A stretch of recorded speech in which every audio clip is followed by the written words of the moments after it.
அனைவருக்கும் வணக்கம். Option cricket channel மூலம் உங்களை சந்திப்பதில் மிக்க மகிழ்ச்சி அடைகிறேன். நான் உங்கள் சந்தோஷ். நான் செபியில் பதிவு பெற்ற பங்கு ஆலோசகர் கிடையாது. இது பயிற்சிக்கான வீடியோ. எந்த பரிந்துரையும் நாம் வழங்குவது இல்லை. ஆப்ஷனை பற்றி நீங்கள் கற்றுக்கொள்ள விருப்பப்பட்டால் நம்மளுக்கு மே 27ஆம் தேதி ஆன்லைன் வகுப்பு துவங்குகிறது. விருப்பம் உள்ளவர்கள் 9842610908 என்ற வாட்ஸ்அப் எண்ணிற்கு பதிவு கொடுத்து அதனுடைய தகவலும் உங்களுடைய விருப்பத்தையும் பதிவு செய்து விடுங்கள். நம்மளுக்கு 2000 ரூபாய் தாள் இப்போ தடை செய்யப்பட்டுள்ளது. இதனால் சந்தையில் ஏதேனும் நடக்குமா அப்படிங்கிறதை பார்ப்போம். அதனுடன் பேங்க் நிஃப்டியோட weekly analysis and monthly next கான்ட்ராக்டோட க்ளோசிங்கோடையும் பேஸ் பண்ணி நம்ம பண்ணலாம். இப்போ இந்த 2000 ரூபாய் தாள் நம்மளுக்கு வந்து மார்க்கெட் ஹவர்ஸில் இந்த நியூஸ் இம்பேக்ட் ஆயிருந்ததுன்னா ஏதேனும் ஒரு தாக்கத்தை ஏற்படுத்தும். இப்போ பார்த்தீங்கன்னா மார்க்கெட் ஹவர்ஸ் முடிஞ்சு நம்மளுக்கு விடுமுறை நாட்கள், அதற்கப்புறம் சந்தை வந்து நாளை துவங்க இருக்குது. இந்த இடத்துல ஒரு நியூஸ் பேஸ்டு இருக்கா, ஏதாச்சும் நடக்குமா அப்படிங்கிற எதிர்பார்ப்பு அனைவரிடம் இருக்கும். இது நடக்க நேர்ந்தால் சந்தையோட தாக்கம் மிக அதிகமாக இருக்குமா அப்படின்னு கேட்டால் தற்போது வரை இல்லை. ஏன்னா நம்மளுக்கு இம்ப்ளைடு வாலட்டிலிட்டி நம்மளுக்கு குறைவாக இருக்குது. இந்த இம்ப்ளைடு வாலட்டிலிட்டி குறைவாக இருக்குது. ஆனால் ஒரு இம்பேக்ட் நியூஸ், இது வந்து 2000 நோட்டு தடை செய்யப்பட்டது ஒரு இம்பேக்டா அப்படின்னா நம்மளுக்கு இது 2000 தாள் யார் அதிகமாக வச்சுருக்கா? ஏன்னா இப்போ நாட்டிலேயே வந்து சரியான புழக்கம் இல்லை. அதனால் வந்துட்டு சாதாரண மக்களிடம் வந்து பெருசாக இருக்காது. யாரிடம் பெருசாக இருக்க வாய்ப்புனா பெரிய பெரிய நிறுவனங்கள்கிட்டையும் இதை யாரெல்லாம் வைத்துள்ளார்களோ அவர்கிட்ட தான் இருக்க போகுது. அதனால் இதை வந்து என்ன பண்ண போகிறாங்க, திருப்பி வங்கியில் கொடுத்து அதற்குண்டான மதிப்புக்கு அவங்க வந்து தொகை வரவு வைத்து கொள்ள போகிறார்கள். இதனால் சில்லறை தட்டுப்பாடு வருமா அப்படின்னு கேட்டால் சில்லறை தட்டுப்பாடு வரக்கும் வாய்ப்பு கிடையாது. அப்போது இந்த இம்பேக்ட் நியூஸ், அதனால் இம்ப்ளைடு வாலட்டிலிட்டி நம்ம பேஸ் பண்ணி இந்த நியூஸுக்கு ஒரு இம்பேக்ட் எடுக்க முடியுமானா கண்டிப்பாக முடியாது. ஏன்னா இது சந்தைக்கு பிறகு வந்திருக்கு. இதனுடைய தாக்கம் நம்மளுக்கு அடுத்த வர்த்தக நாட்களில் தான் இருக்கும்.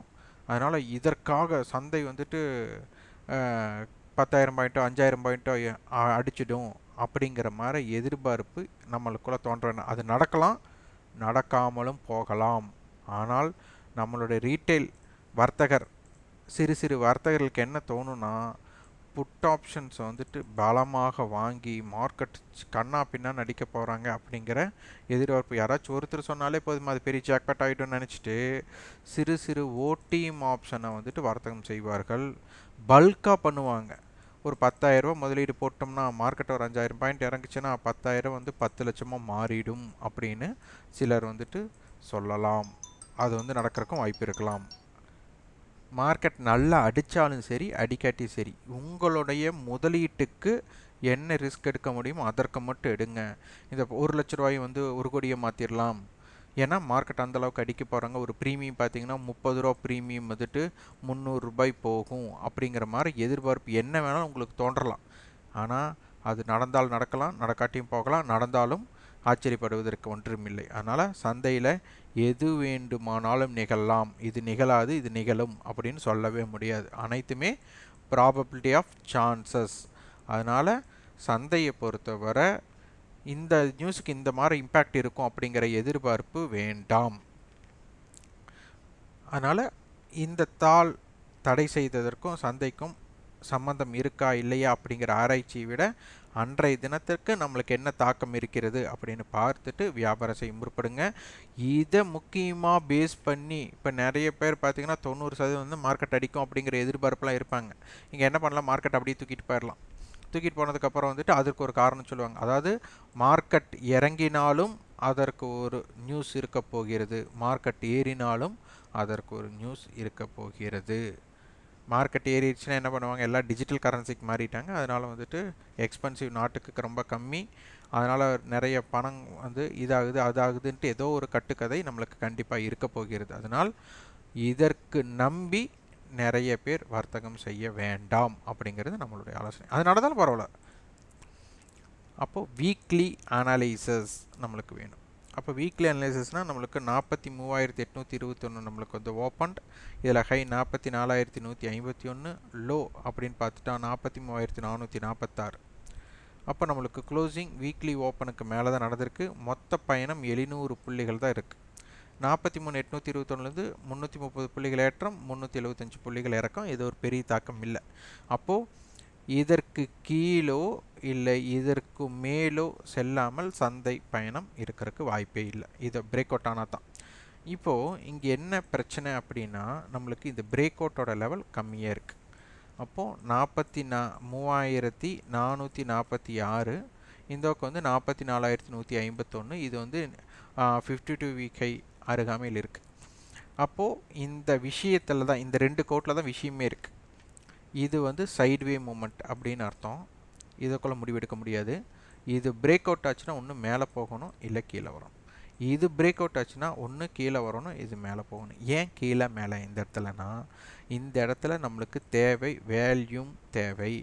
அந்த அளவுக்கு இதனை உடைக்கக்கூடிய சக்தி நம்மளுக்கு தேவை. அப்போ இதை உடைச்சிட்டு மிகப்பெரிய ஏற்றம் அடையணும்னா நம்மளுக்கு இதற்கு மேலே உள்ள அனைத்து ஓடிஎம் ஆப்ஷன்லேயும் டைம் வேல்யூ ரொம்ப பிக்காக இருக்கணும்.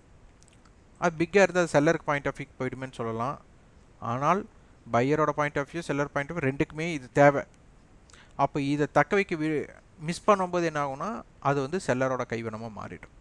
அப்போது இந்த இடத்துல நம்மளுக்கு இம்பேக்ட் என்னன்னு பார்க்கணும். ஆனால் தற்பொழுது நம்மளுக்கு இம்ப்ளைடு வாலட்டிலிட்டி மிக குறைவாக இருக்கிறதுனால இதை வந்துட்டு ஒரு தாக்கம் பிரேக் அவுட்டே ஆனாலும் பெரிய தாக்கம் ஏற்படுத்துமா அப்படிங்கிறது ஒரு கேள்விக்குறியாக இருக்கிறது. ஆனால் சந்தையிலேருந்து வேணாலும் நடக்கலாம். அதனால் இதை பிரேக் அவுட் ஆகாமல் சந்தை வந்துட்டு இதை பிரேக் அவுட் ஆகாமல் ஒரு மொமெண்டம் இருக்காது. ஒன்று.